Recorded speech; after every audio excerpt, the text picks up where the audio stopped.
Buenos días a todos, soy Cloro Magnesio y bienvenidos al segundo vídeo de propiedades coligativas. Acordaos que en la descripción os dejaré todos los links de los vídeos del tema para que podáis seguir el hilo. Y si os gusta el contenido del canal, no olvidéis de suscribiros y darle a la campanita para recibir notificación cuando se publique un nuevo vídeo. Vamos con la intro.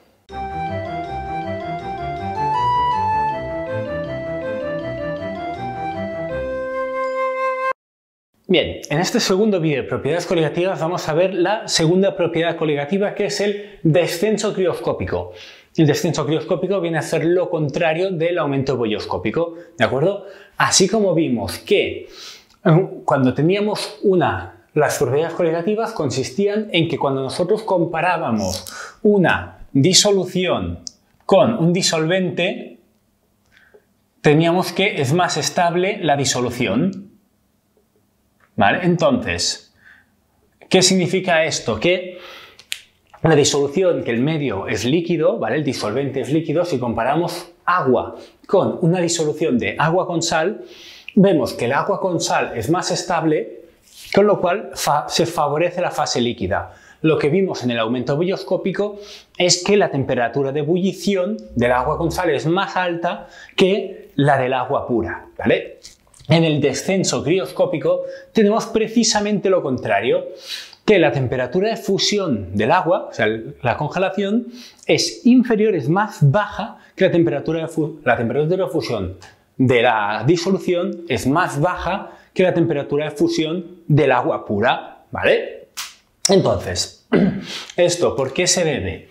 Nosotros tenemos, acordaos, las esferas de solvatación, ¿vale?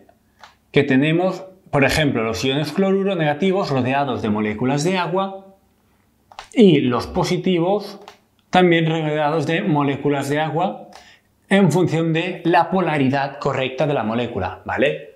El negativo rodeado de los hidrógenos, el positivo rodeado de los oxígenos, ¿vale? Entonces, ¿qué ocurre? Cuando nosotros congelamos un líquido, ¿vale? Lo que sucede es que el líquido tiene las moléculas que se mueven libremente, ¿vale? Hasta cierto punto, y cuando pasa a sólido, todas estas moléculas se reestructuran en una estructura rígida, sólida, donde cada molécula tiene su posición, ¿vale? Entonces, ¿qué ocurre? Que nosotros, si miramos el disolvente puro, que sería esto de aquí, una molécula de agua sola, ¿vale?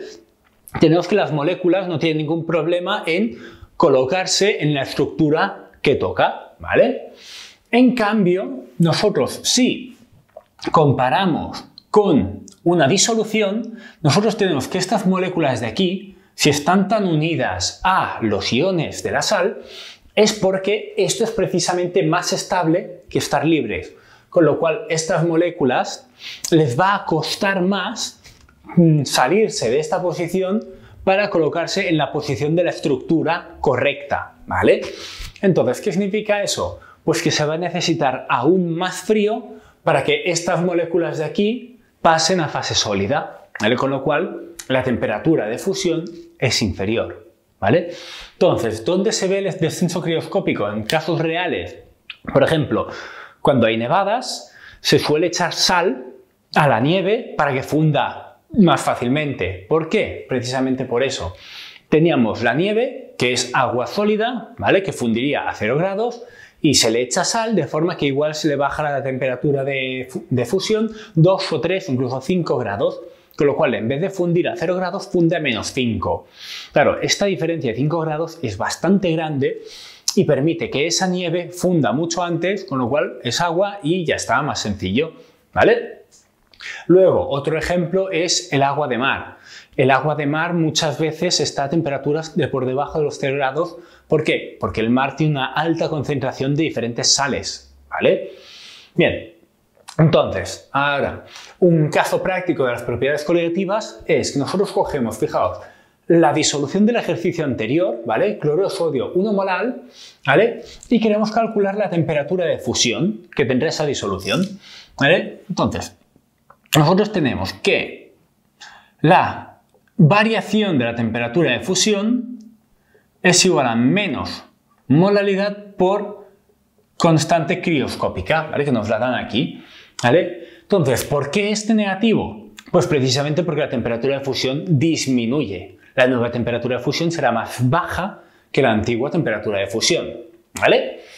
Entonces, acordaos, siempre que tengamos una sal, un electrolito, ¿vale? Si tenemos cloruro de sodio 1 molar, significa que tendremos sodio 1 molar y cloruros 1 molar, lo que significa que en esa disolución, a efectos prácticos, ¿vale? Para propiedades coligativas es como si tuviéramos una disolución 2 molar, ¿vale? Porque tenemos 1 molar del sodio más 1 molar del cloruro, ¿vale? Pues sustituimos aquí, menos 2 por 1,86, ¿vale? Esto nos da menos 3,72 grados centígrados, que cambiará la temperatura de fusión del agua. Acordaos, cuando es incremento o variación de temperatura, da igual si lo hacéis en centígrados o Kelvin, es lo mismo. Con lo cual, la temperatura de fusión de la disolución será de los 0 grados centígrados del agua pura más el menos 372 de el descenso crioscópico, con lo cual esa temperatura de fusión sería de menos 3,72 grados centígrados, ¿vale? Entonces ya veis, una disolución 1 molar de cloruro de sodio, en vez de fundir a 0 grados, fundiría en menos 3,72, ¿vale? Entonces, si os fijáis, si hacemos temperatura de fusión y temperatura de ebullición del agua pura y de la disolución de la que estábamos tratando y hacemos una comparativa, tenemos el agua pura va de los 0 a 100 grados, ¿vale? 0 grados centígrados a 100 grados centígrados. En cambio, esta disolución de los menos 3,72 hasta los 101,024 grados centígrados, ¿vale? Entonces, fijaos, aquí el agua líquida se la encontramos en un intervalo de 100 grados centígrados. Aquí la fase líquida la encontramos en un intervalo de 104 grados, ¿vale? 104, casi 105 grados, ¿vale? Claro, aquí vemos que se favorece la fase líquida, ¿vale? En vez de ser 100 grados son casi 105, ¿vale? Pues esto es lo que consiste el descenso crioscópico, la disminución de la temperatura de fusión de la disolución con respecto al disolvente puro.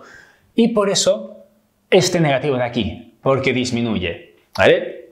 Y luego, importante, si el soluto es, por ejemplo, una molécula orgánica, pues la molaridad de esa molécula orgánica ya está, por ejemplo, si fuera alcohol, ¿vale? En cambio, si el soluto es una sal iónica, tendréis que hacer la reacción estequiométrica de la solvatación y si la estequiometría es 1 a 1, la molaridad es el doble. Pero si, por ejemplo, tuvierais cloruro de magnesio, pues entonces cloruro de magnesio 1 molar daría 3 molar, porque daría 1 de magnesio y 2 de cloruro, ¿vale?